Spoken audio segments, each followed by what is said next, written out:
ये कहानी एक साधारण लड़के जैक की थी। एक दिन जब वो स्कूल से लेट होके अपने घर वापस जा रहा था, तब वो अपने डैड को देखता है जो कि टीवी देख रहे थे, लेकिन वहाँ पर कुछ सही नहीं था। उसके फादर कुछ अजीब बिहेव कर रहे थे। जैक उसके तरफ दौड़ते हुए जाता है और ये देख के चौंक जाता है कि उसके फादर मारे जा चुके हैं। जैक को इस वक्त कुछ भी समझ नहीं आता और वो अपने मॉम को बुलाने लगता है, लेकिन ऊपर से उसके मॉम की भी कोई आवाज नहीं आती। अब अगले ही पल वो देखता है कि उसकी मॉम भी मारी जा चुकी है। तब जैक वहाँ एक आदमी को देखता है जिसने उसके मॉम को मारा था। जैक उस वक्त उसके ऊपर अटैक करने के लिए आगे बढ़ता है, लेकिन वो पर्सन एक मैजिक स्पेल के मदद से जैक को दूर हटा देता है। वहीं पर अचानक से जैक के सामने एक और लड़का आता है जो जैक से कहता है कि मैं तुम्हारा कितने सालों से इंतजार कर रहा हूँ। वो लड़का अपने मैजिकल पावर्स को एक्टिवेट करके जैक को अपने कंट्रोल में लाने की कोशिश करता है, लेकिन इससे पहले कि उसका मैजिक कुछ इफेक्ट कर पाता, वहाँ एक स्वॉर्ड्समैन आके उसे दूर हटाता है। वो दोनों ही अपने स्वॉर्ड्स को निकाल के वहाँ एक इंटेंस फाइट चालू कर देते हैं।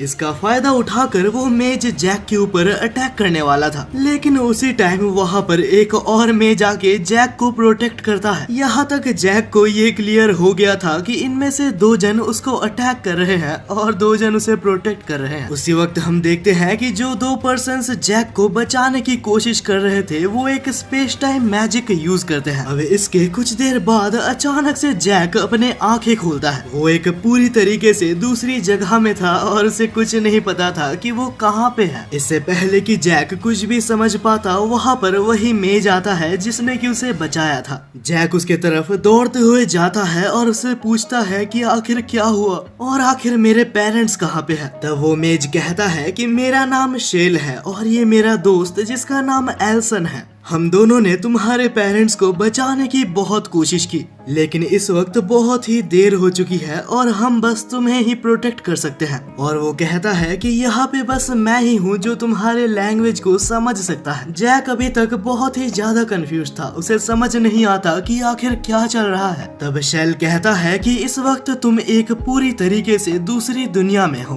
अगर मैं सिंपली बोलूँ तो ये अर्थ नहीं है और इस दुनिया को एक पर्सन रूल करता है जिसका नाम मार्को है, लेकिन मार्को के रूल्स इतने ज्यादा बेकार और इतने ज्यादा घिनौने थे कि कुछ लोग इसे अपोज कर रहे थे। यहाँ तक उससे बचने के लिए कुछ लोग दूसरी दुनिया में यानी कि अर्थ में चले गए थे। तब मार्को ने अपने बेटे कार्टैश को अर्थ में भेजा ताकि वो सारे सर्वाइवर्स को मार सके। और हमें पता चलता है कि कार्टैश कोई और नहीं, वही स्वॉर्ड्समैन था। वो कहता है कि शायद तुम्हारे पेरेंट्स हमारी दुनिया से बिलोंग करते थे और मार्को के घिनौने रूल्स को बर्दाश्त नहीं कर पाके अर्थ में एस्केप करने गए थे। लेकिन जैक कहता है कि मुझे पता है मेरे पेरेंट्स अर्थ के ही हैं। मुझे तुम्हारी बातों में थोड़ा सा भी विश्वास नहीं है कि तुम सच बोल रहे हो। तब हमें पता चलता है कि कार्टैश इस दुनिया का one of the strongest swordsman में से है और वो मेज और कोई नहीं उसका असिस्टेंट था जिसका नाम रियोन था। और ये दोनों कोई मॉन्स्टर से कम नहीं है, इनके अंदर थोड़ी सी भी ह्यूमैनिटी नहीं बची। जैक इस वक्त ये सब बातें नहीं करना चाहता और यहाँ से निकल जाता है। जैसे ही जैक थोड़ा सा आगे जाता है तो वहाँ पे एक लड़की होती है। वो लड़की जैक को बुलाती है, लेकिन जैक को उसका लैंग्वेज समझ नहीं आता। उस वक्त जैक को वो एक अजीब टाइप का पेंडेंट पहनाती है, जिसके बाद उसे सारे लैंग्वेज अचानक से समझ आने लगते हैं। तो वो लड़की जैक को एक्सप्लेन करते हुए कहती है कि ये एक मैजिकल क्रिस्टल है और इसके मदद से तुम हमारे लैंग्वेजेस को समझ सकते हो। उसी वक्त शेल जैक का पीछा करते हुए आता है और उस लड़की को उसके नाम से बुलाता है। हमें पता चलता है कि उस लड़की का नाम हिस्टोरिया है। शेल को देखकर जैक फिर से गुस्सा होके वहाँ से भाग जाता है और इस वक्त जैक भागते हुए एक स्ट्रेंज से रूम में आ चुका था।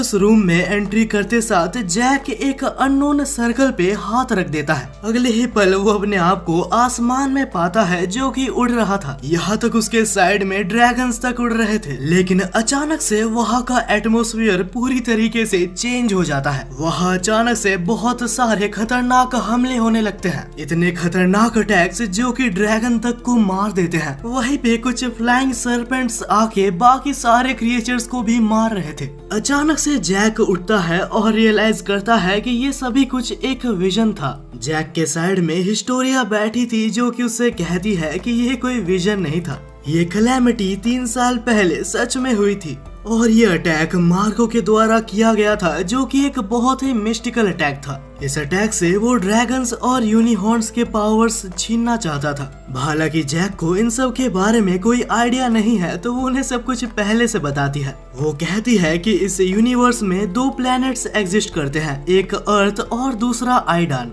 और वेल इस वक्त तुम आइडान प्लैनेट के अंदर ही मौजूद हो और जैसा कि तुम देख सकते हो इस दुनिया में कोई भी मैजिक यूज कर सकता है। कुछ देर बाद हम जैक को देखते हैं जो कि हिस्टोरिया से पूछता है कि आखिर इस प्लेस को मार्को ने क्यों अटैक नहीं किया। हिस्टोरिया कहती है कि ये जगह बहुत ही स्पेशल है, ये जगह कंटिन्यूअसली मैजिकल बैरियर से प्रोटेक्ट होती आ रही है।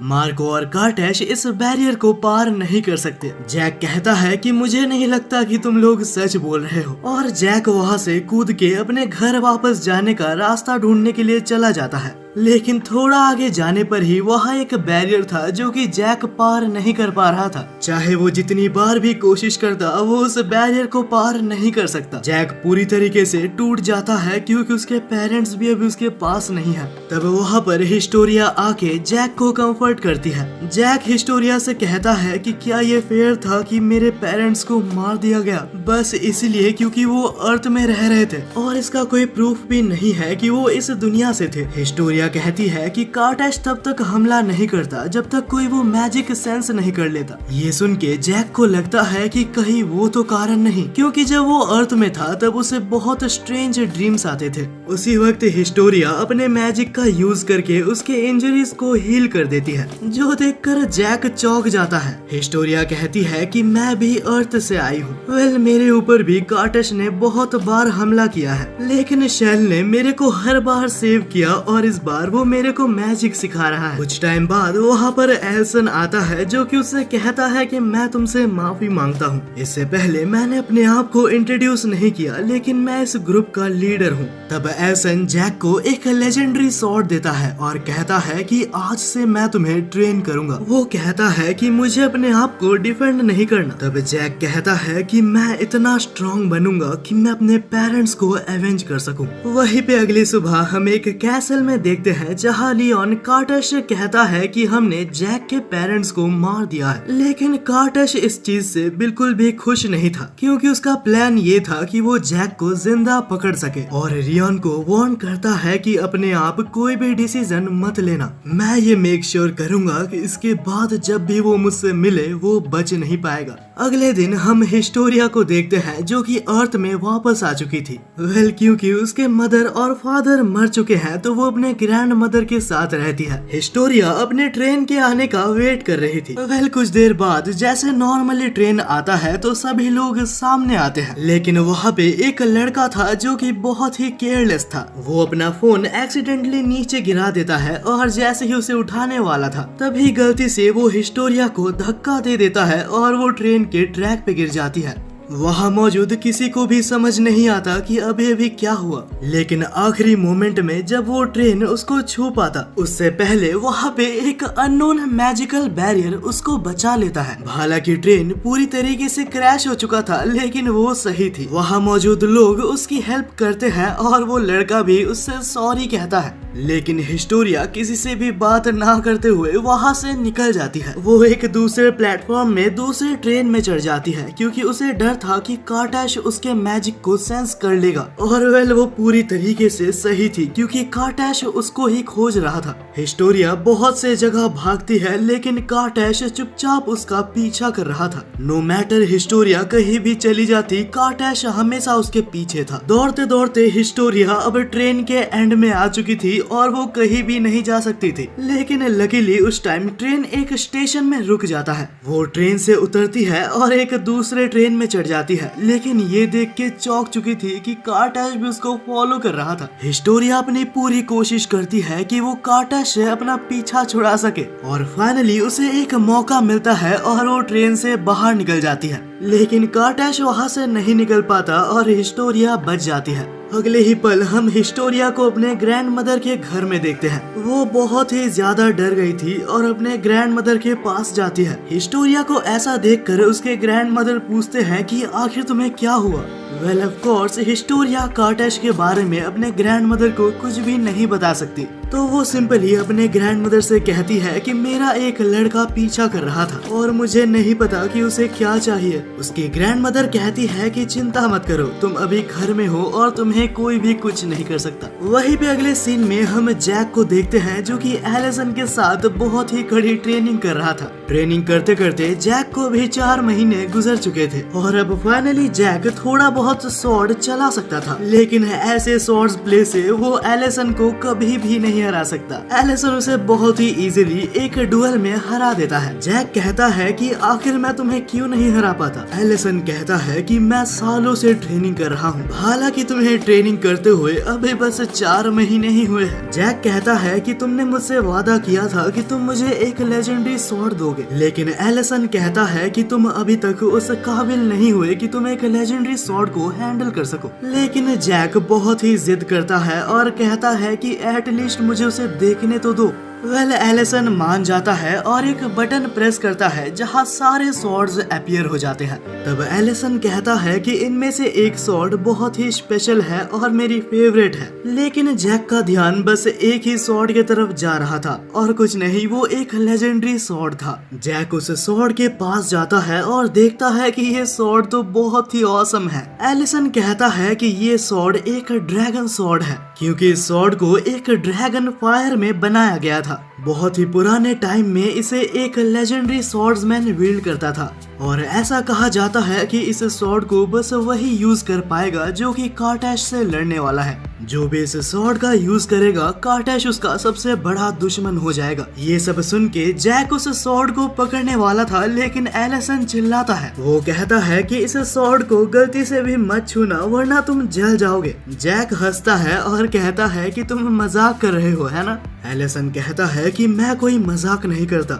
इससे पहले कि वो कुछ बोल पाता, वहाँ पे शेल आता है और एलिसन से कहता है कि मेरे पास आओ, मुझे अकेले में तुमसे कुछ इम्पोर्टेंट बात करनी है। जैक वहाँ से बाहर चले जाता है, लेकिन चुपचाप उनकी बात सुन रहा था। तब शेल कहता है कि हिस्टोरिया के ऊपर कार्टेश ने हमला किया था। ये सुनकर एलिसन कहता है कि अगर ऐसा है तो उसे यहाँ रहना चाहिए, लेकिन हम उसे फोर्स नहीं कर सकते क्योंकि उसके पास अभी भी एक फैमिली बची है। वेल ये सुन के जैक बहुत ही ज्यादा उदास था और वहाँ से चला जाता है। वो नीचे जाता है और देखता है कि हिस्टोरिया बैठी थी। तो वो हिस्टोरिया से कहता है कि मैंने सुना कि तुम्हारे साथ क्या हुआ, क्या तुम पूरी तरीके से ठीक हो? हिस्टोरिया कहती है कि हाँ मैं ठीक हूँ, बस थोड़ी सी डरी हुई हूँ। ये मेरा पहला टाइम नहीं है जब कार्टेश ने मेरे ऊपर हमला किया है। 2 साल पहले जब मैंने अपना मैजिक यूज करके किसी को हील किया था, तब उसने मेरा मैजिक सेंस कर लिया था। कुछ ही देर में वो मेरे पास पहुँच गया और मेरा बहुत देर तक पीछा किया। वह आखिर में शेल ने मुझे बचा लिया था।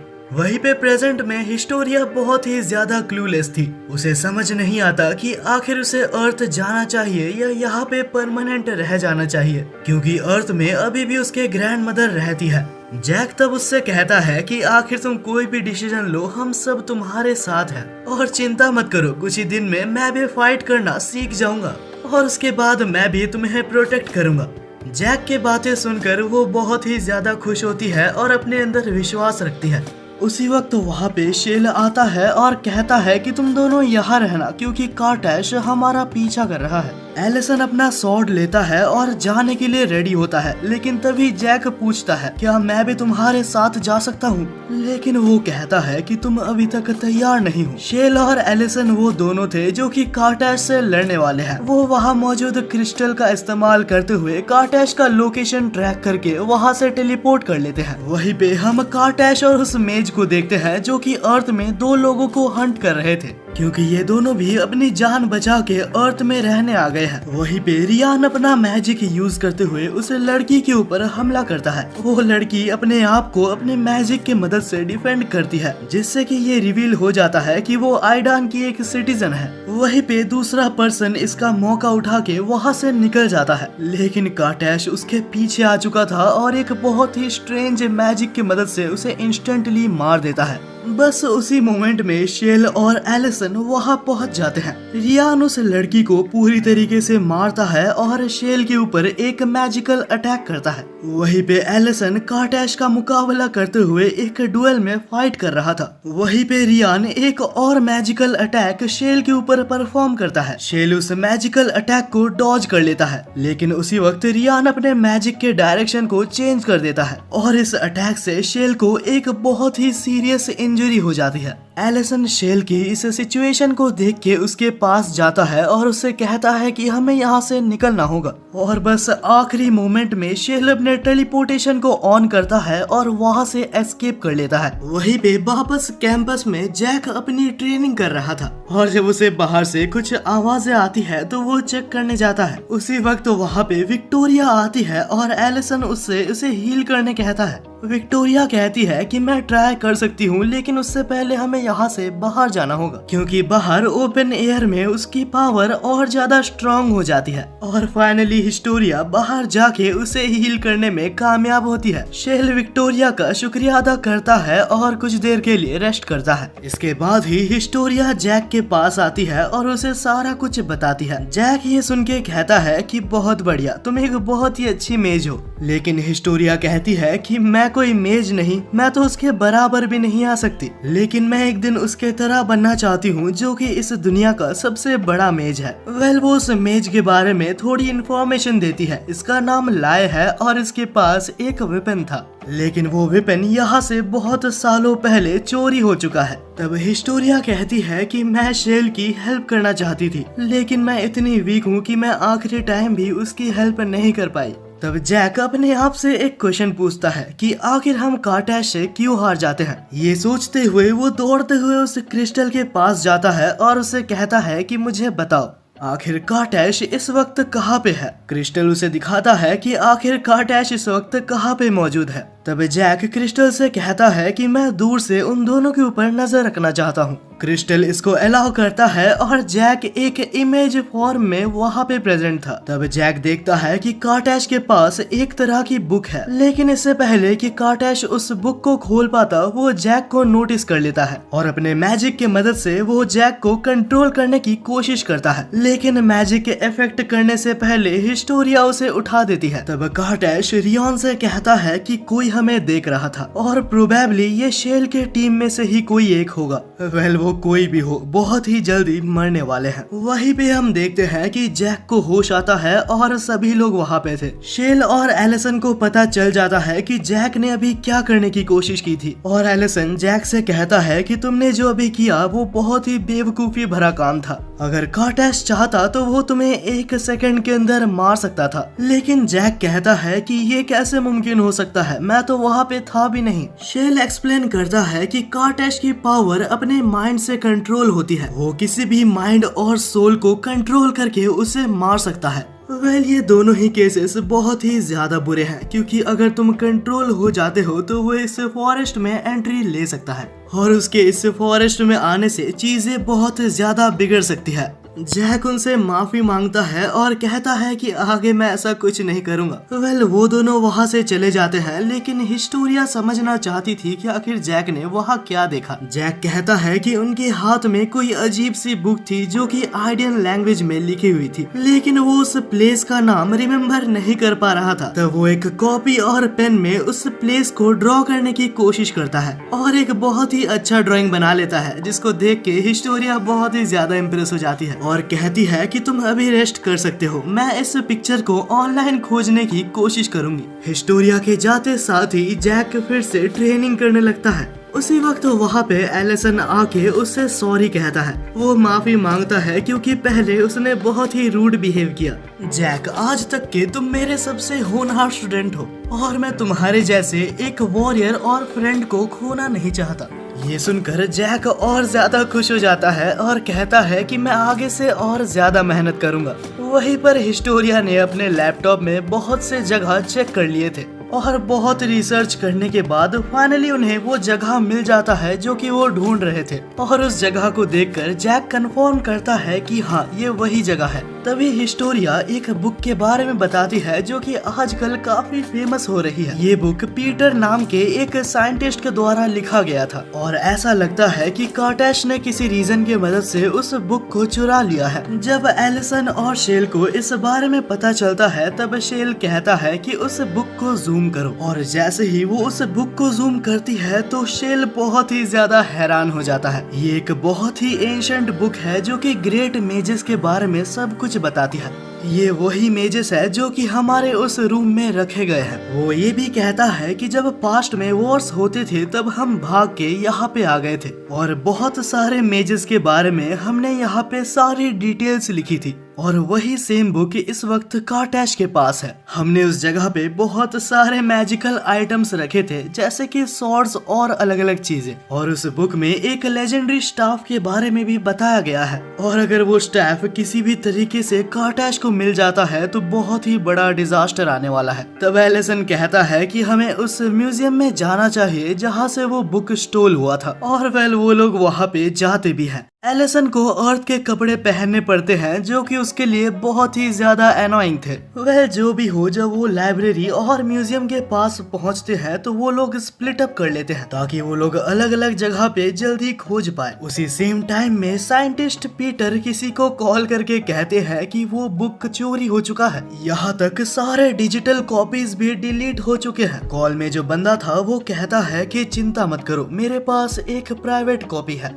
और वो प्राइवेट कॉपी एक छोटे से पेन ड्राइव में था। लेकिन उसी वक्त वहाँ पे कार्टैश आता है और पीटर को मार डालता है। क्या बंदा है भाई, इसके रास्ते में कोई भी आता है तो वो उसे मार देता है। कोर्स उसे मारने के बाद वो चेक करता है लेकिन उसे कोई कॉपी नहीं मिलती और जो कैट टाइप का आइटम मिलता है उसे ऐसा बिल्कुल भी नहीं लगता कि वो एक पेन ड्राइव हो सकता है। वहीं पे दूसरी तरफ हमारे 4 जन ने पूरी तरीके से सिटी को छान मार लिया था और उन्हें इतना पता चल गया था कि सारी डिजिटल कॉपीज डिलीट हो चुकी हैं। तब उनके पास बस एक ही रास्ता था, वो पीटर के घर को ऑनलाइन सर्च करते हैं और वहाँ पहुँच जाते हैं। लेकिन जब वो अंदर जाते हैं तो वहाँ पे कोई भी नहीं होता। शेल वहाँ मौजूद कंप्यूटर को चेक करता है और जैक बाकी सारे प्लेसेस को चेक करता है और तब फाइनली जैक को वही पेन ड्राइव मिल जाता है जिसमें कि वो बुक स्टोर थी। वो लोग जल्दी से उस पेन ड्राइव को कनेक्ट करते हैं और देखते हैं कि उसमें एक कॉपी मौजूद है और बिना टाइम वेस्ट करते हुए उस पेन ड्राइव को लेके वो लोग वहाँ से निकल जाते हैं। अगले सीन में वो लोग वापस फॉरेस्ट में आ जाते हैं और उस बुक का एक कॉपी निकाल लेते हैं। फिर एक साथ बैठ के उस कॉपी को डिकोड करने की कोशिश करते हैं क्योंकि वो बुक एंशिएंट पीपल ऑफ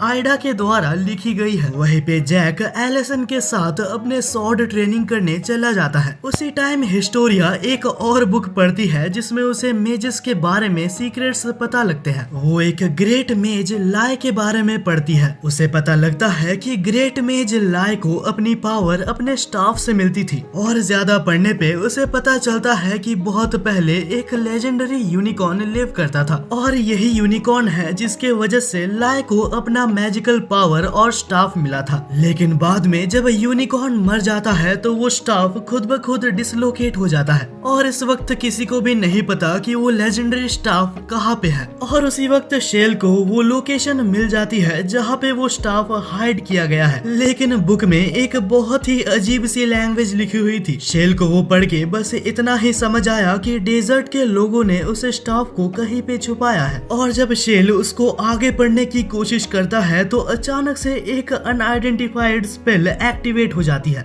जैसे ही वो स्पेल काम करती है तो वहाँ पे ग्लोब का एक मैप आ जाता है और उस मैप में एक रेड डॉट ये स्पेसिफाई कर रहा था कि वो स्टाफ एग्जैक्टली कहाँ पे है। और वो रेड डॉट से हमें पता चलता है कि वो स्टाफ इस वक्त अफ्रीका में मौजूद है। तब शेल और विक्टोरिया ये चीज जैक और एलिसन को बताने जाते हैं और बाद में वो सभी लोग डेजर्ट में निकल जाते हैं उस स्टाफ को खोजने के लिए। आगे ट्रेवल करते वक्त वहाँ एक लेक के पास एक अननोन पर्सन था। वेल वो काफी ज्यादा स्ट्रेंज था लेकिन वो आइडान से ही बिलोंग करता था। वो ये भी कहता है कि मेरे पूर्वज यहाँ पे आए थे बहुत सालों पहले, लेकिन इस वक्त उनमें से कोई भी जिंदा नहीं है। तब एलिसन उससे कहता है कि हमें लाई का स्टाफ जल्द से जल्द खोजना पड़ेगा और अगर कार्टैश को गलती से भी वो मिल गया तो वो बहुत ही बुरा हो सकता है। लेकिन वो पर्सन कहता है कि आखिर मैं तुम्हें वो स्टाफ क्यों दूं? ये सुनकर एलिसन बहुत ही ज्यादा गुस्सा हो जाता है, लेकिन शेल उसको रोकता है। तब एलिसन कहता है कि कम से कम हमें वो स्टाफ देखने दो और वो पर्सन इस बात के लिए मान जाता है। अगले सीन में वो पर्सन उन सभी को एक केव के अंदर ले जाता है, लेकिन हिस्टोरिया को वहाँ पे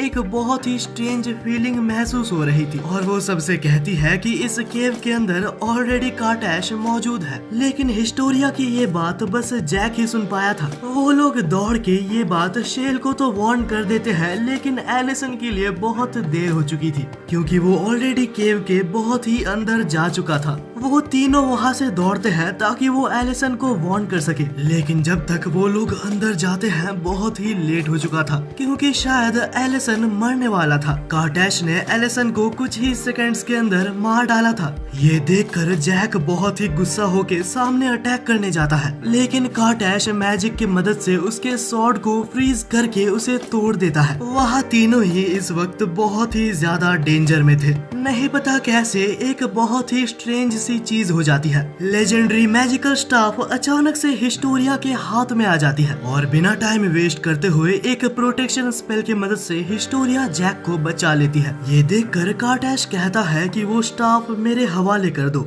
लेकिन हिस्टोरिया कहती है कि ये स्टाफ बस मैं ही यूज कर सकती हूँ। कार्टैश कहता है कि अगर ऐसा है तो मैं तुम्हें भी लेके जाऊंगा और अगर तुम मेरे साथ आओगी तभी एलिसन यहाँ से जा सकता है और अगर तुम ना बोलोगी तो मैं इसे मार सकता हूँ।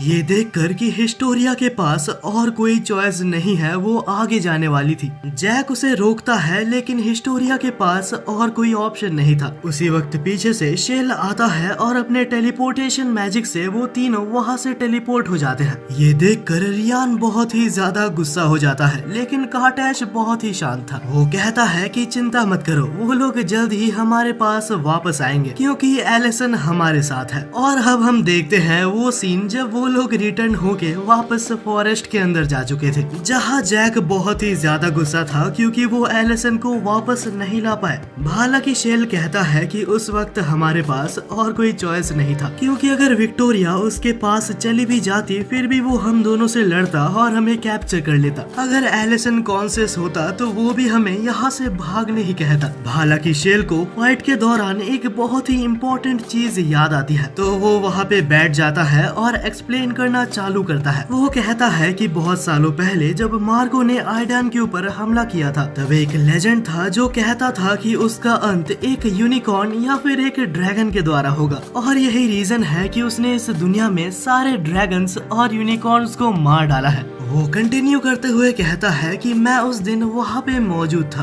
और मैंने अपने आंखों से देखा है कि सारे यूनिकॉर्न्स मारे गए थे, लेकिन वहाँ पे फिर भी एक बेबी यूनिकॉर्न बचा हुआ था जो कि अभी अभी जन्मा था। तब शेल उस यूनिकॉर्न को लेता है और एक सेफ टावर में रख देता है। और जहाँ तक एलिसन की बात आती है तो उसे भी सेम तरीके से एक आखिरी ड्रैगन मिला था। तब सारे मेजेस एक जगह आते हैं और उस यूनिकॉर्न और ड्रैगन को एक सेफ एरिया में टेलीपोर्ट कर देते हैं। उन्हें एक ऐसे जगह पे छुपाया गया था जहाँ मार्को और कार्टैश कभी नहीं पहुँच सकते, और वो जगह जहाँ आइडान की आखिरी होप को छुपाया गया था वो कोई और जगह नहीं अर्थ थी। वह जब से उन्हें छुपाया गया है उन्हें अभी तक किसी ने भी नहीं देखा, लेकिन इतना पक्का है कि वो अभी तक जिंदा है। यहाँ तक कार्टैश भी उन आखिरी ड्रैगन और यूनिकॉर्न को खोज रहा है। हमने भी बहुत कोशिश की है कि हम उस ड्रैगन और यूनिकॉर्न को खोज पाए। क्योंकि ये स्टाफ एक यूनिकॉर्न के द्वारा बनाया गया था तो ये बहुत ही इम्पोर्टेंट है कि कार्टैश के हाथ में ये स्टाफ ना लगे, क्योंकि ऐसा हो सकता है कि इस स्टाफ की मदद से वो आखिरी यूनिकॉर्न को खोज पाए। अगर गलती से भी ये स्टाफ उसके पास चला गया तो मार्को को हराना इम्पॉसिबल हो जाएगा। जब जैक इन सब के बारे में सुनता है तो वो बहुत ही टेंशन में चला जाता है, लेकिन शेल उससे कहता है कि ये इन्फॉर्मेशन तुम्हारे लिए जरूरी है। क्योंकि अभी काम हो चुका है तो तुम लोग अभी भी रेस्ट करने जा सकते हो। वहीं पर दूसरी साइड में जैसे ही एलिसन को होश आता है तो वो अपने आप को एक प्रिजन में पाता है। तभी वहाँ पे रियान आता है जो कि उसका मजाक उड़ाने लगता है और कहता है कि क्या मैं तुम्हारे ऊपर कुछ एक्सपेरिमेंट्स कर सकता हूँ। लेकिन तभी वहाँ पे कार्टैश आता है और कहता है कि तुम्हारी हिम्मत भी कैसे हुई, तुम मेरे सबसे इम्पोर्टेंट प्रिजनर के ऊपर एक्सपेरिमेंट्स करना चाहते हो। ये बात ध्यान में रखना, अगर वो मरा तो मैं तुम्हें भी मार दूंगा, लेकिन जब तक वो नहीं मरता तब तक मुझे चलेगा। तुम उसके साथ कुछ भी करो, बस इतना ध्यान रखना कि वो मरना नहीं चाहिए। वहीं पे कुछ घंटों बाद हम फॉरेस्ट में देखते हैं जहाँ सभी लोग क्रिस्टल के सामने थे और उन्होंने ये पता लगा लिया था कि एलिसन को उन्होंने कहाँ पे रखा है। एलिसन इस वक्त एक कैसल के अंदर है जो कि बहुत सारे इनह्यूमन मॉन्स्टर्स गार्ड कर रहे हैं और यहाँ पे एंट्री करना बहुत ही ज्यादा मुश्किल होने वाला है। जैक कहता है कि चिंता मत करो, मैं एलिसन को खुद बचाऊंगा, जहाँ तुम दोनों उन गार्ड्स को डिस्ट्रैक्ट करके रखना। तब शेल कहता है कि ये बिल्कुल इम्पॉसिबल है, तुम्हारे पास एक वेपन तक नहीं है। तब जैक कहता है कि अगर ऐसी बात है तो टाइम आ चुका है मैं अपना वेपन ले लूं। अगले सीन में हम उन सभी को स्टोरेज में देखते हैं और अजीब बात ये है कि जैक लेजेंडरी सॉर्ड लेने वाला था। जैक आगे जाता है और उस सॉर्ड को पकड़ने वाला था। शेल उससे कहता है कि नहीं रुको, वरना तुम मारे जाओगे। लेकिन बहुत ही देर हो चुकी थी और जैक उस सॉर्ड को क्यूरियोसिटी के मारे पकड़ चुका था। हालांकि सब लोग ये देख के हैरान थे कि जैक को कुछ भी नहीं होता। जैक सिर्फ उस सॉर्ड को पकड़ ही नहीं सकता था, मानो वो सॉर्ड बिल्कुल ऐसे कह रही थी कि उसने जैक को अपना सेकंड विल्डर चुना है।